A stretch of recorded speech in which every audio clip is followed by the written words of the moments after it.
close Yamaku is, I guess seeing students from there must be entirely normal for local residents. As we reach each aisle, I quickly check with Lily and find out what she needs. I grab it along with what I'm looking for and I put our items into their respective baskets. I guess this is the same routine she and Tanaka follow every Friday. Right, all that's left is the bread and that should be my shopping done. Do you need anything else, Lily? No, this should be everything. She's smiling. Off we go then. With a quick side trip to the bakery section, we make our way to the registers. The line, thankfully, is almost non-existent. It's not long before we've both paid for our food and are out the door.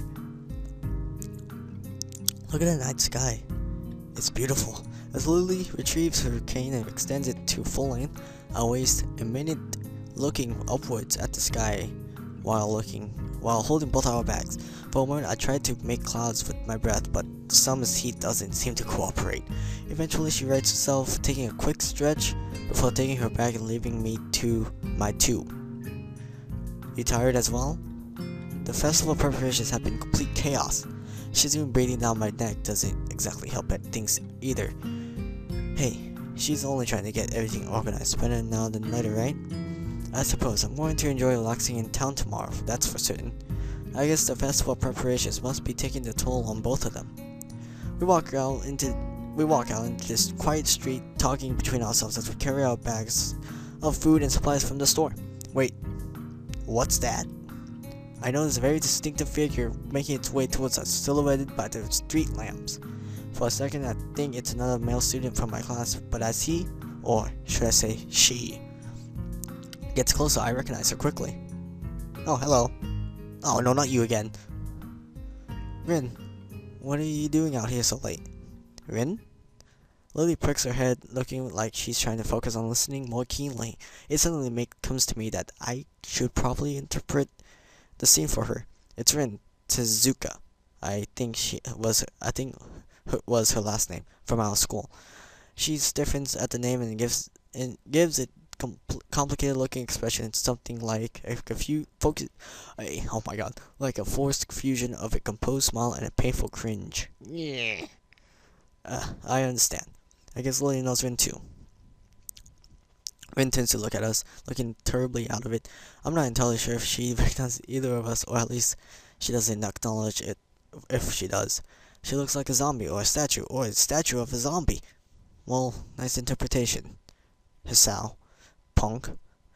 Well, slowly some symptoms of understanding seem to light in her dark eyes. This is something she must react to. Rin blinks once, very thoroughly. Hello. There's an awkward pause. God dang it!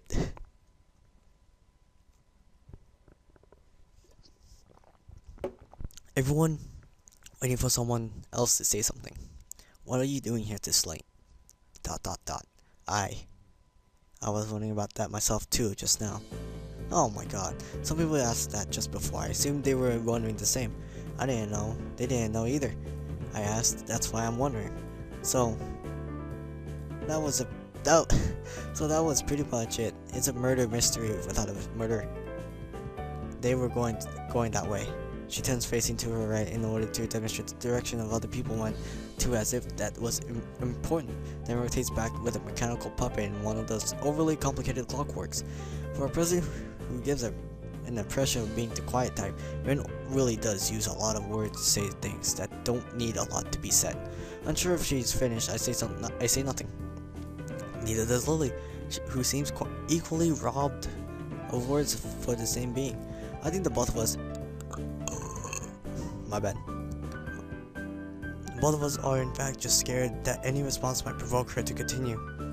Our stupefied lack of reaction doesn't faze Rin at all. You ain't Grizz. She keeps looking at us, expectantly, a calm hint of expression on her blank faces. She seems to be that kind of person, always so relaxed, as if a bold elephant-grade sedatives were flowing in her veins in the place of blood. Do you have amnesia? I don't recall you having anything of the sort, though. No, I don't think it's that. The other passerby were probably just worried, though. You do look really lost, the way you're standing in the middle of the street. Oh, I see. Maybe I should have taken some other kind of pose in that case. I wonder if, for a while, whether I should chase this angle further or give up for the sake of my own insanity. I decide on the latter. It seems that most of the time it's better not to read too deeply into what Rin is babbling about. Talking with Rin is like playing chess with a supercomputer who does seemingly completely random moves as if to mock everyone to know everything you know about chess. It's like that except with human interaction. And even if I win, it feels like losing. Dang, it's just like Kenji said. Even when I win, I lose. Is this the power that goes? Oh no! Don't submit. I push the thought aside as too dangerous to consider further. It's probably best Kenji's anti-female propaganda getting to me during the moment of weakness. Yeah, maybe taking another pose might have worked. So anyway, you have no idea what you're doing here. She frowns, looking extremely displeased at either question, its consequences, or the answer she's about to give. I do have some idea. I can't really tell what kind of an idea. That sounds like progress, at least. Lily sounds as if she spotted an opening of some kind of discernibly normal conversation. I can't say I share her optimism. Yes, there is some, definitely. The rest will come later. I'm sure of it. I always have reasons. The ensuing silence kills Lily's hopes, all too visible. That didn't last long. Oh, well, that's messed up. She can't see. Rin's, as far as I can tell, unbased assurance aside, what should be done? I could have just leave her to her own devices, whatever those are. But it's late, and I don't think we'll be getting anything if Rin is found standing here in the middle of the night, which she probably will unless she manages to remember what she was doing here in the first place. As for me, trying to guess what might have been going on in her mind when she decided to embark on this adventure, the chances seem to be on par with winning the lottery several times in a row. Lily is oddly quiet too. I appreciate some support from the sidelines here, especially if she's more familiar with Rin than I am. But it can't be helped. It seems like familiarity.